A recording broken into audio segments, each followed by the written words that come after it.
You're listening to Business Lunch with Roland Frasier. This is your seat at the table. We have the wonderful Chris Voss, who I mentioned. And Chris, I told you the story. We met for the first time in person at Joe Polish's Genius Network Mastermind. Joe, super awesome, friendly, giving guy. And you were there kind of as a surprise. And we got to chat. And I told Chris, I was like, man, your book was literally by my side when I was negotiating the sale of our last company. And it made all the difference in the world because we got to a sticking point. And it went all the way up. Like it was a big enough company that we weren't dealing with the CEO to start with. We were dealing with some people that were part of the acquisitions team, right? And we had gone through the first level of people and the second level and the third level. And this sticking point was like really a challenge. And I'm in Africa, and this is kind of our last ditch effort at this. And I'm on a weird satellite phone because I'm on safari with my family, and Ryan Dice is in someplace else, and the guys in the UK, and we're on the phone, and they're like, okay, this is the last run at this. We're going to get the CEO of the company on, and he's going to have to make the call. And I'm like, where the heck is my book? Where's my, okay, I got my Chris Voss book out. And in the back, you've got that awesome cheat sheet kind of thing, right? Where it summarizes. And so I'm sitting there going, how am I supposed to do that? And all the other things that are in there. And daggone if it didn't work, right? And it just came down to it being a good, like having a good strategy that Chris has articulated for everybody in that book. If you don't have that book, you're insane if you don't get it. And also I recommend you get the audio book because I feel like I'm with you, when I feel like I've got my coach when I'm doing that. But just for those of you who don't know Chris, and then I'll shut up and let him talk.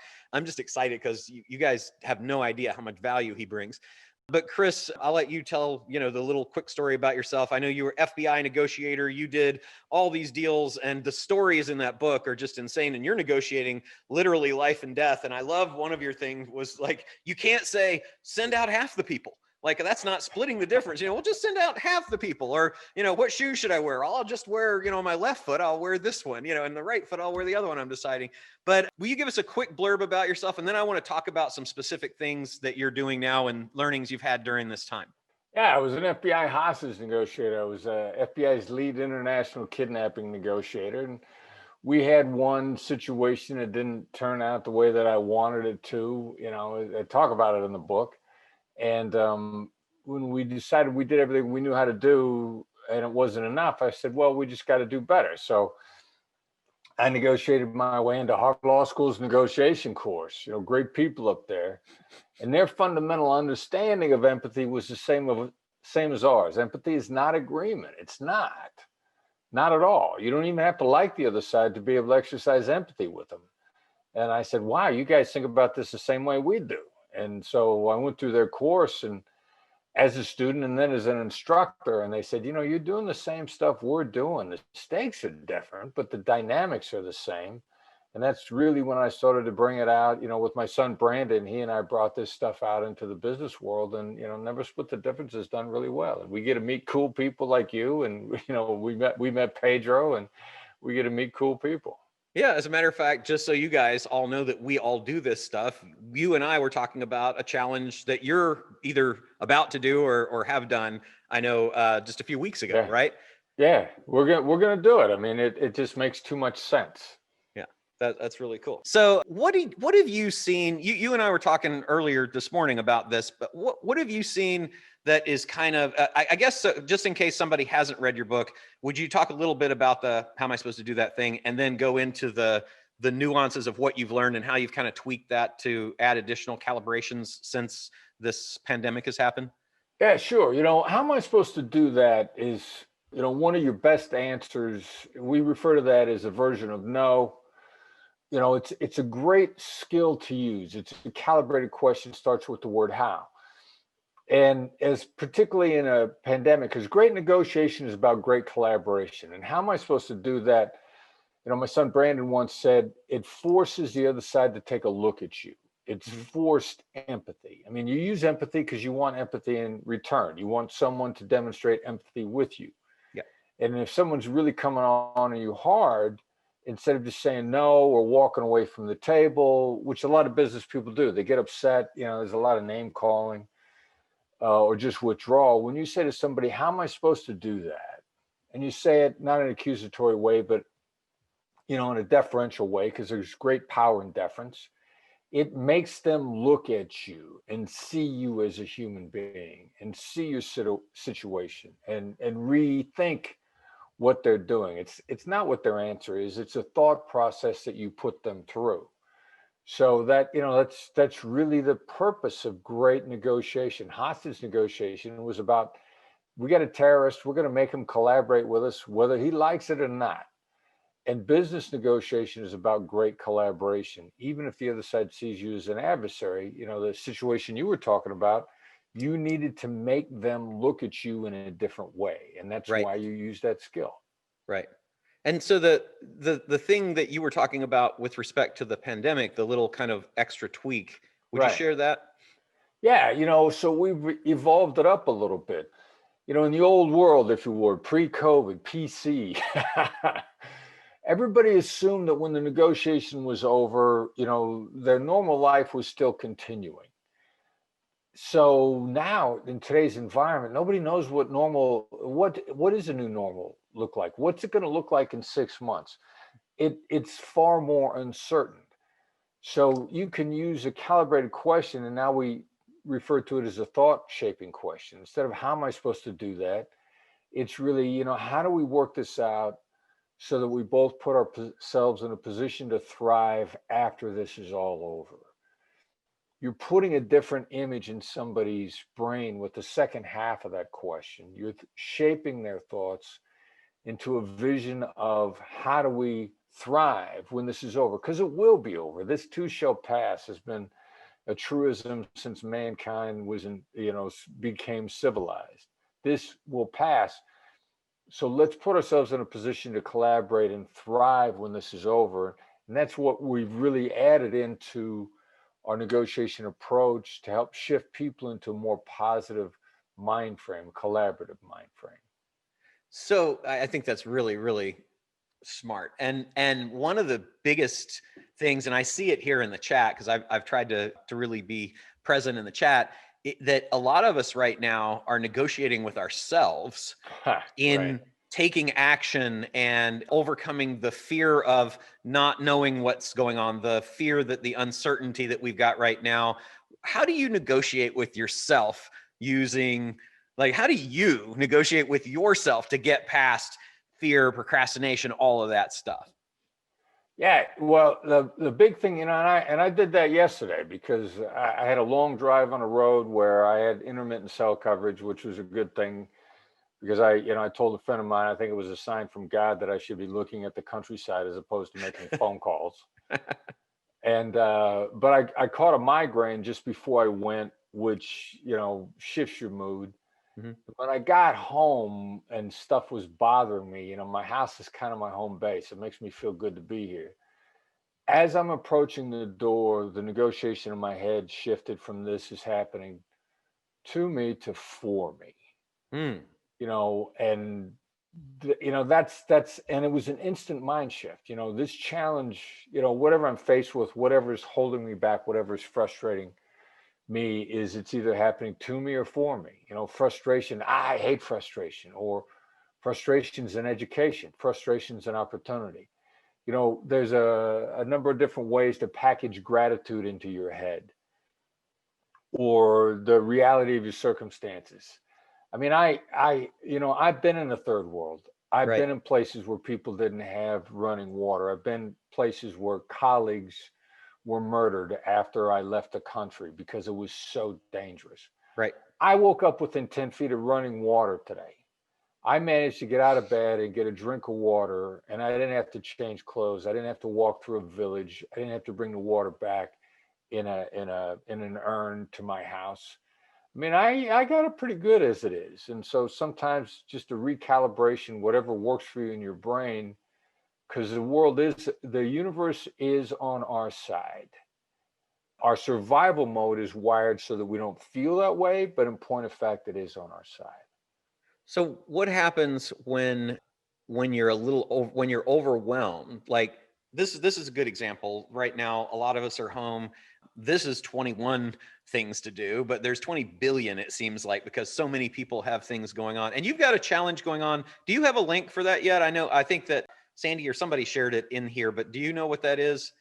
Well, our challenge is gonna take place after the first of the year, because we decided that having survived COVID and thrived through the situation, we're now in appreciation celebration mode for the last 2 months of the year. Good. There it is. It's blackswanltd.com/home. That's where it's going to be if it's not there already. Thank you very much. Yeah. So, but I want to talk about overwhelm, and I'm really curious as to how you apply the negotiating stuff that you've got, because I think a lot of us are saying to ourselves right now, I got 21 things plus all these other things. How am I supposed to do that? Right? How do you answer that for yourself? Well, and I got to do that to myself sometimes too. I mean, so this is neuroscience. The identification of a negative emotion diffuses that emotion. It's the most effective way, not the denial of the negative emotion, but the identification of it. Mm-hmm. When I feel overwhelmed is aversion. Any negative emotion is a version of fear. Mm-hmm. So I call it out to myself. If I'm concerned, if I'm anxious, if I'm frustrated, it's a version of fear. And I know that every time I call it out, it diminishes it. I'm my own laboratory. Mm-hmm. So if I'm scared, this is exactly what happens. I'll say to myself, I'm afraid. I'm afraid. I'm afraid. F it, I'm not afraid. Every time I call it out, it diminishes it. Yeah. It dials down the negativity in my brain. I don't deny it. The 2 millimeter shift is from the denial to simply calling it straight out. That is huge. That really is because then you get it. You're not just overwhelmed. You're afraid. I love taking it back to that level. That's great. And then bang. And then if I deactivate the negative, then my positive part of my brain will kick into gear every time. I love it. Now, if we happen to meet someone, I get more and more people now asking that question initially, would it be ridiculous to think that we could work together and things like that, which is funny because that was one of the first things you texted me long ago. And I was like, he's using that thing to get the first no. That's really cool. Because you said that people who give a no, that disarms them and their walls fall down. Would you talk about that for a second? And then I got a follow-on question. Well, when you say no, you feel safe and protected. That's just the reality of the situation. Plus, it's easier to say no when you're fatigued. It's very hard to come up with any other answer when you're tired. Right. So, I've had clients say to me, the other side, they're in no mode. Everything we say to them, they say no. And I'm like, cool, just change your questions. And they're like, no, that's too stupid. And actually, no, it's not. So, I don't say to somebody, do you agree? I say, do you disagree? I don't say, does this look like something that would work for you? I say, is this a stupid idea? I use this on Jack Welch to get him to agree to come to teach my negotiation class. I use it on Shark Tank, Robert Herjavec. Mm-hmm. Robert Herjavec, by the way, is a decent human being, generous, great guy. Yeah. And I use it on him to close, to get a decision on some tickets to one of our courses. I mean, it works. It just works. It does. Now, if you are talking with someone who you see is familiar with your stuff and you're in a negotiation with them and they're trying to get something that you can't give, and you say, how am I supposed to do that? Or let's say you're trying to get something from them and they say, how am I supposed to do that? That's actually my question. What do you say back to, like, you're on the, I'm kind of like putting you on the other side of the negotiating table with yourself, because I want to know what's the counter negotiation measure to how am I supposed to do that? Yeah, well, the real issue is not if somebody using the tools. The real issue is what are they using the tools for? Right. So I can smell that pretty quickly, and we all can. Right. If your internal alarm systems are going off, they're going off for good reason, and there's a pretty good chance that you don't want to make this deal with this person. Right. Or if you do, it's going to be painful long term. So my alarm bells are going off. I'll do a couple things where I'll test the other side to see if they're going to open up to me. And if they're not, I'm just out. That's it. My son, the members of my team, we use these skills on each other all the time. We're collaborating. If my son, if my director of operations, Chelsea, anybody, my daughter-in-law is the chief of marketing. She's brilliant. If she says to me, how am I supposed to do that? What they're saying to me is like, look, this is a problem that you're not thinking through. You need to see this in broader terms. There's something here that you're missing. Right. So, they're trying to get me to think in a broader way. Yeah. So I'll sit back and I'll be like, wow, okay, what am I missing? And I might say, it sounds like I'm missing something here. It sounds like I'm ignoring your situation. I mean, I'm going to re-engage in a different way. Yeah. If somebody says that to me and I think they're trying to cheat me or they don't want to collaborate, I'll say, look, this is how you do it. Yeah. If you want the deal, here it is. Which in point of fact is the answer that you're looking for. And how am I supposed to do that? Because you need to know how firm the other side is without making them mad. And how am I supposed to do that? Let you know where they are firm without angering them. And most times in business deals, to find out where somebody's firm, you make them mad, which then damages the relationship. I need to find out where you are without angering you, without insulting you. And that's the other nice thing about how am I supposed to do that? Because it helps you find limits without damaging the relationship.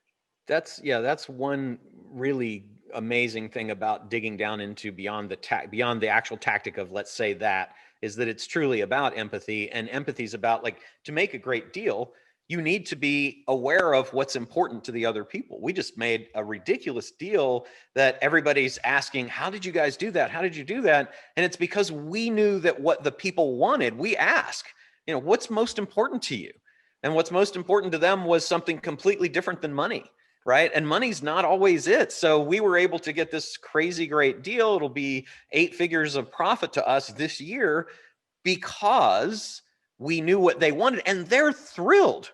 Right. And they're not dumb. They're super smart.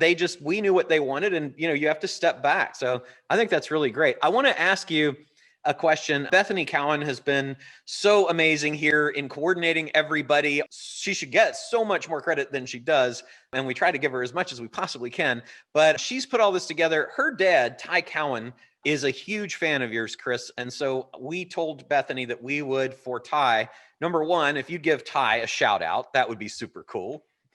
Ty, I'm flattered you're a fan. That's really cool. I love it. I mean, I'm complimented. I'm flattered. I'm blessed. Thank you very much.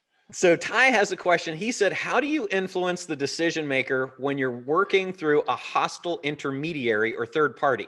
A low-level example would be working with like a used car salesman and the financial decision makers hidden back in the office. Yeah, well, that sounds like what I used to do for a living. Because there's always a team on the other side. Mm-hmm. Always is. I was a kidnapping negotiator. Kidnapping is a business. If it's a business, they have a boss who's not directly involved. He's a decision maker. They got a team, and I got a hostile intermediary. And yeah, car deal is a great example. Your intermediary, the hostile person, is also, they're the deal killer if you're not careful about it. How you interact with them are going to be critical. When I'm trying to get an upgrade on a suite and in a hotel, and the clerk of the counter's got to go in the back to ask the boss if it's okay to give the suite. Right. The boss is going to say, I don't know, is this guy a jerk or is this guy a nice guy? The clerk's going to go back there and they say, hey, I got this jerk out front who wants an upgrade. I promised I'd ask. And he'd be like, yeah, no jerk gets an upgrade. Or she goes in the back, he or she goes in the back and says, this is a pretty nice guy out there. We got empty suites. Nobody's going to be in them tonight. Right. He's a decent dude. Why don't we let this guy in there? I mean, it's the same kind of a thing. Never be mean to somebody who could hurt you by doing nothing, or could hurt you by how they characterize you to the decision maker. Right. Yeah. So how do you deal with them again? Proactive empathy. I'm going to seem like a jerk asking for this. I know I'm going to make your day miserable. How bad of a position do I put you in if this happens? Because the other thing the intermediary looks at is what position are they left in if they give this to you? Mm-hmm. It's what we do with when I'm working on an upgrade in a hotel on a regular basis. How many people are going to get mad at you here if you give this to me? Because that's what's going to go through their mind. If I do this, what's going to happen to me? What kind of a position does it put me in? So I recalibrate my question so that they go into the future slightly and they deal with it, and then they come back to me and we work together. So yeah, that's how you do it. Precede this with empathy. How's it going to look to the other side? What's it going to do to them? Show them that you're taking it into account and make your ask. Okay, role play with me for a half a second. So you're checking into the hotel and I'm at the front desk, because hotel upgrades happens to be one of my great passions. And I'm going to send you, because I think you will really love it, my whole breakdown of how I get upgrades, and I would love to compare notes with you. So I'm at the hotel and you've just arrived and you're looking for an upgrade. Mr. Voss, welcome. I see that you have your reservation here. We have a wonderful king room on the first floor by the elevator. It's a little noisy, but hope you enjoy it. I am getting ready to ruin your day. How is that going to happen? Well, I know I'm just going to seem like a self-centered traveler who just doesn't care about you or anybody else, and super entitled, and I think I'm worth more than I ever am if I ask you for something free. Okay. What can I do for you? How can I help you? How many people are going to get mad at you if you give me a free upgrade to a suite? That's great. I love that, because then they're going to check inventory, and very often they don't have to go in the back, but sometimes they do. That's really cool. I always, and this is empathy. And let me take a time out here too. Yeah. I don't always get a suite because the hotel I just came from was fully booked. But through that process, I always get something. I love it. I have never not ended up in a better position ever. That's awesome. Now, through that process, we connected. Yeah. Like you felt like that I realized that a lot of self-centered people come through here. Yes. So what I want is to be better off no matter what. Yeah. And I don't want my ask to constrain my options. Exactly. Yeah.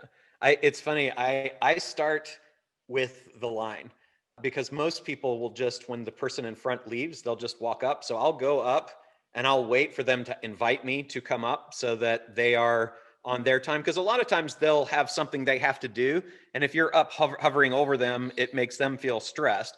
So I wait for the invitation first, and then I'll look for anything that I can compliment them on or build rapport if they've got, and it's sincere. I won't do it, but you can almost always find something to compliment people on, or on the name tag, sometimes it'll say they're from somewhere.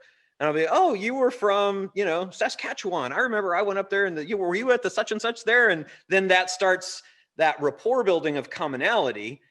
Then I say, what kind of room, do we have? And they'll tell me, and I say, that's great. I say, what's your favorite room in the hotel? And then they get excited and they're like, oh, I like the, Carlisle suite. It's amazing. It's got this blah, blah, blah, blah, blah, blah, blah. And I'm like, oh, that's great. That's really cool. What would it look like if I was to get upgraded to that suite? Which I don't like as well as I like your thing saying, so I'm about to seem like a jerk, but I like that too. But I say, I future pace them into, right, give me a vision of what it would look like if you upgraded me to that suite. And so then that usually leads to, well, I can't possibly do it because we're sold out. No problem. Okay. Then what's your second favorite suite? But very often it will be a collaboration then. Right. That they're trying to figure out how to work with me and within the system to get me into that room because they're excited to share that. And that's been super cool. So that's been lots of presidential and imperial and such suites using that strategy. So I love that. But I'm going to send you my thing too. And I love I like that a lot. I mean, And one of the things I really love about your approach is, we like to say vision drives decision, decision drives action. Yes. Your question is putting a vision in their head, first of the suite, and then you didn't say, "Can I have it?" No. Which is a closed-ended question. You said, "What would it look like?" Right. And that's a visioning question. And that's I could go on and on about how much I love about your approach. And you've got a tool or something like that we talked about that you're thinking you might share there. Is that? We've got, and I can throw this into the chat too. I mean, we've got what we refer to as the negotiation one sheet. You can go get this download, and I got to tell you, we got a lot of free resources on our site. So exploit us. Get as much stuff for free as possible from the Black Swan Group. But the one sheet is a great prep model. You fill out the one sheet. I want to tell you something. You're going to be more prepared in a very quick period of time. We believe that there's a 7-to-1 rate of return. Every minute of preparation probably save you 7 minutes in negotiation. Yeah. Somebody else talked about preparation before too. Certain amount of preparation. You could over prepare. Don't let over preparation keep you from the table. Fill out the one sheet, rock and roll, jump in. Yeah. I love it. Thanks again, man. I really, really appreciate you being here today and taking the time to hang out with us. Absolutely my pleasure. Anytime.